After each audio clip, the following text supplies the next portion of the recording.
everyone, and welcome to another Down Under Centre Migrating to Australia podcast. My name's Lisa Chambers, and on this episode, I'm joined by Katie Hodgetts. Katie is in the early stages of the process and lives in the UK. Katie is a secondary teacher and she's done the skills assessment stage. She's now working with Jenny Baker at the DUC to collect what is needed for the expression of interest and visa application. She has a blended family of 6 and 2 dogs. Welcome, Katie. Hi, okay. Cool. So thanks so much for taking the time to join us on a podcast episode. You reached out to us because you wanted to come on and we'll talk about your journey and plans for the future. Yeah. So let's get into it. Cool. So obviously the first question is, who decided on the move? So my husband Conor has spoken about it for, I would say, over a year. And I was always just saying, no, I'm not moving to the other side of the world because I'm quite close with my family. And I couldn't imagine leaving them. But I think as our children have grown up a little bit, and I spoke to a few people who I know that have moved over the past few years. I think it was the beginning of this year. I was like, yeah, okay, you've sold me. Yeah, I'll go. So yeah, it was very much Conor to begin with, but now I think we're both very excited to make Cool, yeah, cool. It is normally one person and then they kind of like buy the other person over normally. So what visa are you guys looking at or hoping for? So originally, when we first started looking, we just didn't know where to start, and we actually thought that we'd be better off going on Conor's job because he works in construction, and over here, like, he does quite well. He runs his own business, and we thought that would probably be the best route. But actually, I think we had our consultation with Jenny in March.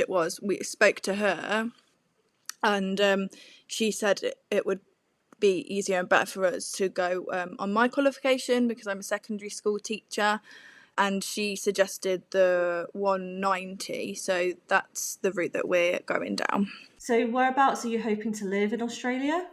We're really torn. We know a few people who live in Perth. Like, they're not close friends, but we do know them to speak to, and it's a nice thought to think that we would be close to someone that was from home. So they live in Perth, but I think we're quite open.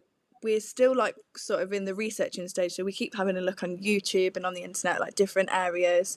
And also, I guess it depends a little bit on which state invites us, I think. And so we're not 100% sure. Maybe jobs as well, looking at where we're more likely to get jobs, I suppose. Yeah, for sure. So you're just pretty open at the moment. Yeah.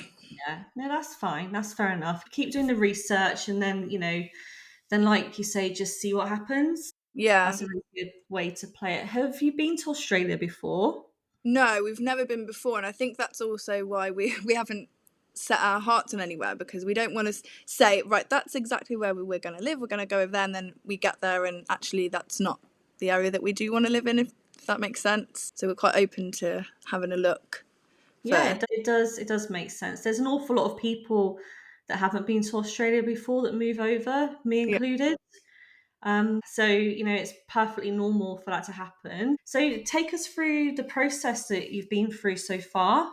So originally, I actually did my skills assessment myself, because for a teacher, it's a little bit simpler. You just upload your qualifications and like your university degrees and things. So I did that myself. But what I didn't realise was how long it would take for it to come back. I think it took like just under 3 months it took to come back. So, and there was like one piece of ID that they wouldn't accept that I'd submitted. So then I'd lost my birth certificate, so I had to get that a copy reordered. So that kind of slowed the process down for the skills assessment to be finished, but that's finally finished now. And then I just didn't know where to start with the rest of the process, so that's when we signed up with the DUC, and then I've been in conversation with Jenny, so I'm now at the process of getting everything together for the EOI, But unfortunately, I'm not the most organised person in the world. So I'm literally like my son's passport's about to expire. My husband doesn't know where his birth certificate is. So there's like things that we're still collating, if you like, so that we're ready to submit the EOI. So we're still at the really early stages, really. Yeah, that's fine. And of course, like Jenny will help you. Jenny's Yeah, amazing at what she does. Yeah. I'm constantly emailing her saying, I don't think I've got this, or would this be okay? Yeah. Yeah. Okay, so have you told any family yet? So we've told my mum, because I'm really close with my mum. Like, I see her all of the time.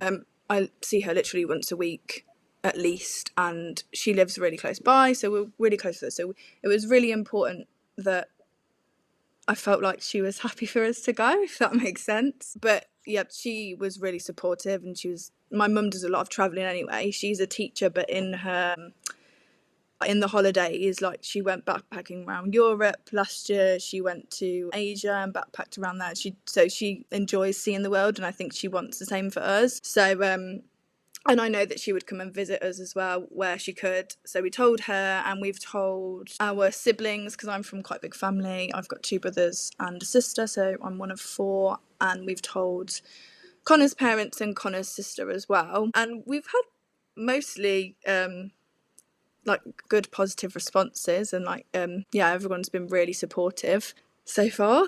Oh, that's good. Yeah. People will react in different ways and they Yeah, might change how they feel as you get closer to going. yeah, I think sometimes family might think that you might be going on a holiday and it's like a holiday for you. That's what my family thought about us. But the best thing to do is just try and keep communicating, yeah, keep discussing what's happening with them so that you keep them in the loop, yeah, because it's hard for everyone, really. And it's nice that your mum is like that, and good on her if she's still obviously like getting out and about and stuff, and she'll probably come over to visit you loads, which is really nice. yeah. Okay, that's fine. So moving on to talk about your jobs. Do you want to talk a bit about what you both do for work? Yeah, so Connor is in the construction industry. So, I mean, I don't know exactly what he does, but he builds houses, but his hours are super long. So I think that was also one of the deciding factors for me, because we went on holiday over Christmas, the Christmas just gone, and he sat back and he was like, I haven't actually spent 2 weeks with you all, 2 consecutive weeks since last Christmas, because he's just always at work. Like, he has had like the odd day off here and there, and obviously we get weekends, bank holidays, but the amount of work that he has to put in, like, I think we've just got to a point where we just don't feel like that's worth sacrificing our family time together. So yeah, he works really long hours. He's out of the house before we get up, and then he's like back home 6, 7. So that was definitely one of the reasons why we wanted to move, so there was a bit more of a work-life balance. Yeah. I think I mentioned before, he runs his own business as well. So I think the plan is that he will leave that here as well, so he doesn't have the extra pressure of that. And then I'm a secondary school teacher, but I've actually worked in primary for the last year, I think because I have young children myself, so I kind of wanted to see where the children that I was teaching was coming from, if that makes sense. But I do really, because I teach drama, I really miss being able to just teach drama, so that'll be exciting as well to go over and be able to do that again. Great stuff. Yeah, the work-life balance is good in Australia. I think what makes a big difference is because the weather is so much better as Yeah, well. absolutely. People tend to start work a bit earlier here as Yeah, well. You'll find that like if your husband's in construction, he might start earlier but he'll finish earlier, and then you yeah, guys will have the opportunity to have the evening. And then depending on like where you live, depends on whether you get daylight savings as well, because some states don't have daylight savings. yeah. Do you know about that? So, as in the same as we have it here, don't we? Like when the clocks move forward and the clocks move back. Is that what you're talking about? Yeah, yeah. Do you know that not all states have it? I didn't know that. I Yeah. assumed that everywhere had it in the world. So every day's a school day. Yeah. So in Australia, um, off the top of my head, I know that Queensland and Western Australia do not Yeah. have daylight savings, which means that you don't have the lighter evenings in Oh, summer. okay. Whereas Victoria, South Australia, and New South Wales do. So that's worth bearing in mind as well, because Yeah. obviously, like, I'm in South Australia, and that's amazing because in summer, like, it's not dark until like 9:30 at night. But I know that people in Perth, it gets dark by about 7:30, and the same in Queensland as well. So that's also something to bear in mind when deciding where to live. Oh, yeah. If the day is left at the end. Yeah. So we get like the summertime, the sort of lighter evenings when it's really hot Yeah. weather as well, which is really nice. So depending on where you live, I mean, wherever you live in Australia, the weather's obviously nice, so you get less rain and all that Yeah. kind of stuff, which does mean that your free time, you're able to do more outdoor activities, and you'll make better use of your weekends and all that kind of stuff. Yeah, I think that's what we're really Yeah. looking forward to, just being able to spend more time together. And obviously, like in the winter here, Connor's doing those same hours, so he's literally leaving the house when it's dark and then getting home when it's dark. Yeah, it So yeah, sucks. yeah, it's all it's depressing. Yeah, so it's winter solstice in Australia in about a week's time. And just going back to the sort of daylight savings time, like, obviously we don't have that at the moment because it's winter, so we're in the winter time. But Yeah, even here, like, it doesn't get dark until just after 6 p.m. in the height of winter, which is probably about 2 hours yeah, it's so later than in the UK, isn't it? When at yeah, like the so darkest time. absolutely, and like it just 2 hours. I feel like that makes such a difference. Like I feel like Yeah. when we get home and it's dark and it's 4 o'clock, like you're just ready for bed. Yeah, and the kids can't go outside. No. Whereas my kids can come home from school and it's still light enough for them to go outside for a bit when they get home as well. Yeah, and like even in the winter, we sit outside to eat Yeah.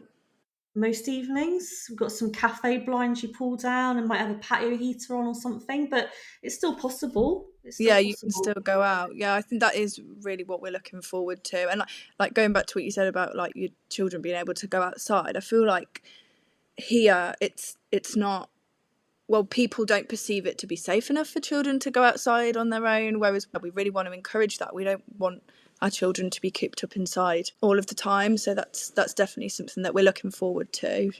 For sure, yeah. And your kids are quite young, so Yeah. you'll be amazed by the facilities to have like free family days out as well. You'll just be able to go to a park, and that park might open up onto a beach, and the Yeah. park will have like your barbecues that you can use for free, Yeah.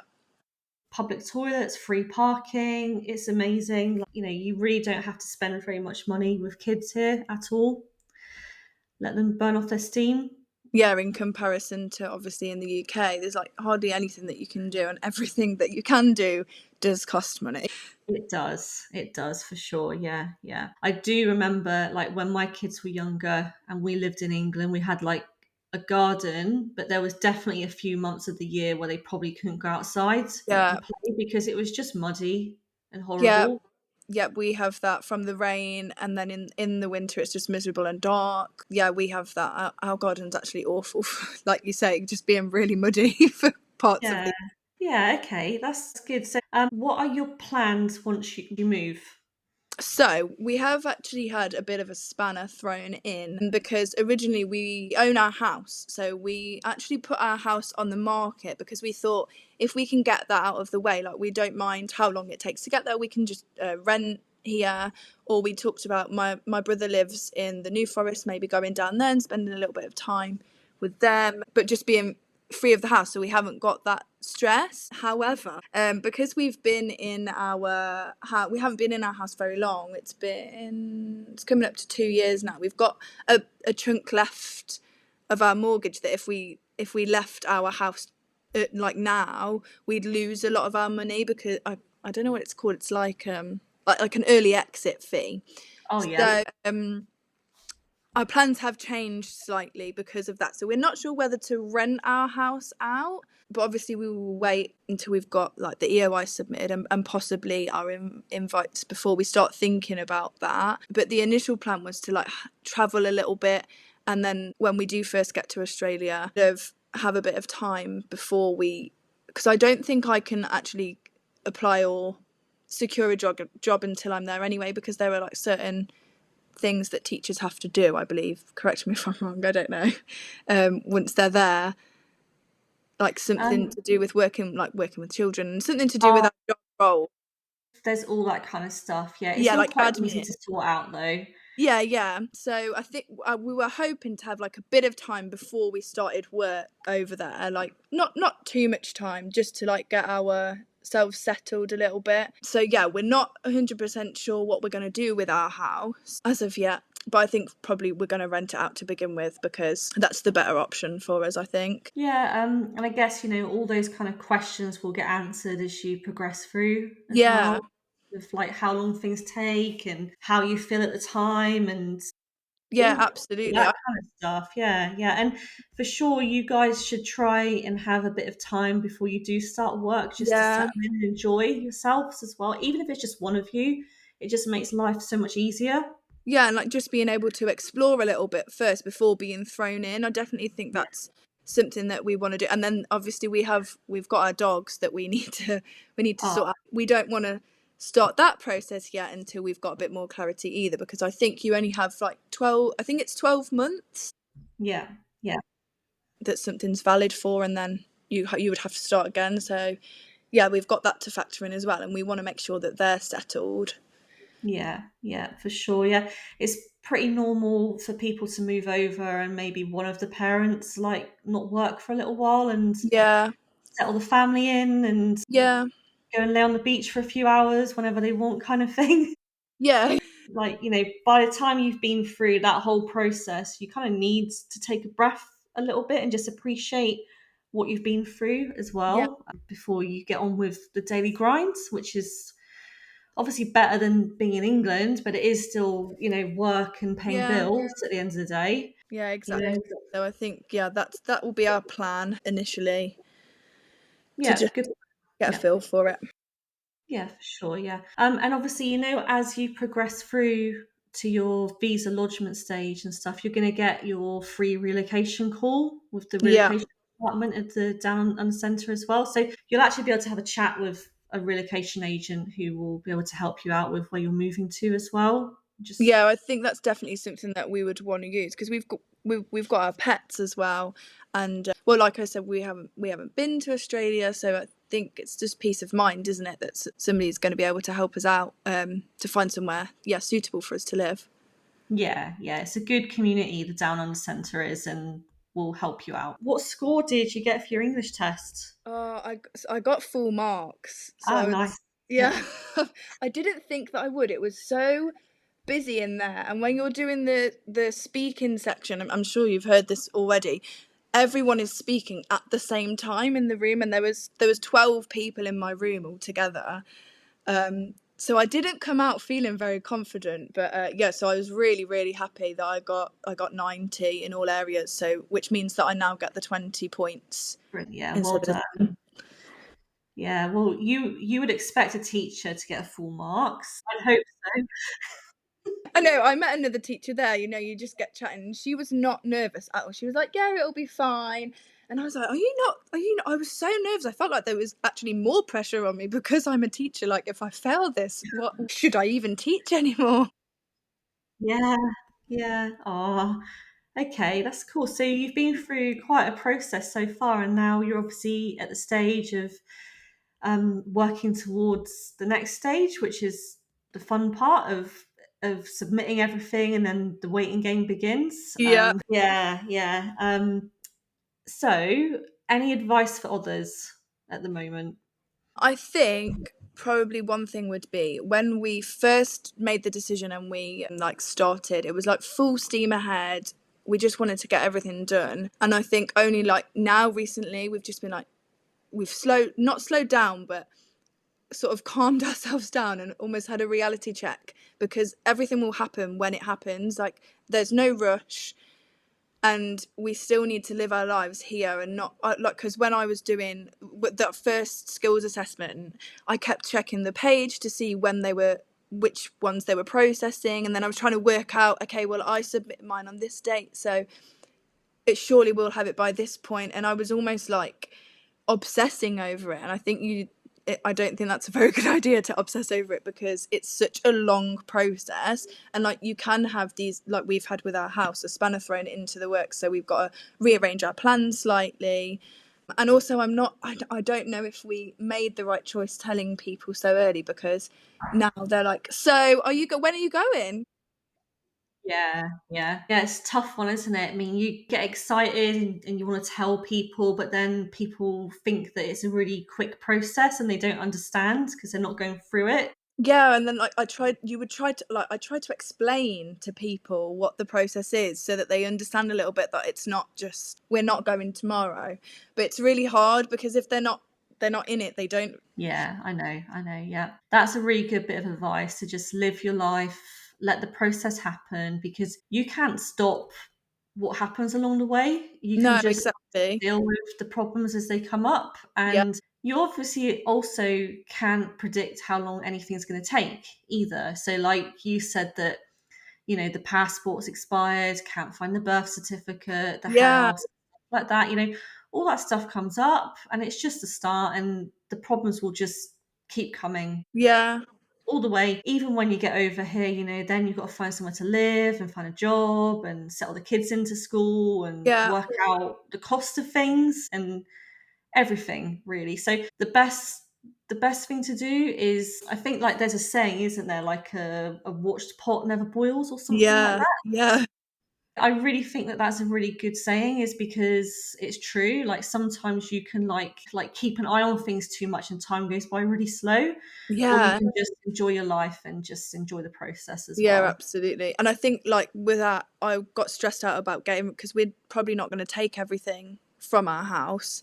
I think we're just going to get like a small move cube, because from listening to like the podcast and reading what other people have said, you still have to get stuff as soon as you get there, because your things wouldn't necessarily arrive at the same time, or you'd be waiting. And I think I was like That's it. already stressing about that and thinking, oh, I need to get rid of everything now, but actually I don't want to be sat in my house with nothing in it for a really long time. Like, I don't know how long this is going to take. So yeah, I just think slow down and just enjoy the process. And also, if you're going to rent your house out, you can always rent it out furnished. Yeah, somebody else said that to me. I didn't think that was like well, not still a thing, but something that you could do here. But yeah, I think that's something that we might do, because lots of people will come in and obviously not have anything. Yeah, and when I sold my house in the UK, I managed to sell it to a couple who wanted the furniture in the house. So they ended up Really? actually like buying the house, and they wanted most of the furniture that we left behind. Oh, that's so good. Yeah, so you can always like factor things like that into like the selling Yeah, process as well. And with the furniture bring over, I agree, you like, it's completely up to people what they want to do, but you never know what the house is going to be like sometimes, that you're going to rent or buy, and whether you're yeah, even going to fit in it. And the move cube can take such a long time to arrive. There can be delays and stuff. So like you said, yes, you come over and you might have like 2 months with no furniture. yeah, So like, the best thing really probably is to not send too much over and furnish your house when you get here. yeah. And I think there's something cathartic about that as well. Like, it's a completely new beginning, like a fresh start. I think that's nice. It is nice to have all the new stuff, but make sure you put all your sentimental stuff and anything that you're going to Yeah, miss in your move cube, yeah, because you'll love to look back on it and hang up some pictures and ornaments and stuff around your house. yeah. To make it feel like home. Yeah, that's it, Yeah, exactly. And it's really nice when that move cube turns up and you open it up and you do have those things, because you yeah, put them around your house and it just feels a bit more like home. yeah. Yeah, especially if you rent a house to begin with as Yeah, well. that's true, because there's not lots that you can do to it, and I suppose that will help settle in as well, having little things from home. Especially for the children. Yeah, Yeah, yeah. So like anything that they like, you can also use something like Send My Bag, which yeah, is something that can turn up like maybe 2 days after you arrive. So yeah, if the kids have got special toys or something, or yeah, that they want to bring along. Yeah, I did. yeah, that's Yeah, it. few people Yeah. have done that. Yeah. Cool. All right. So that was a really nice chat, Katie. And thanks so much for joining us. Yeah, thanks for having me. No worries at all. So thanks for listening, guys. And we will catch you on the next episode.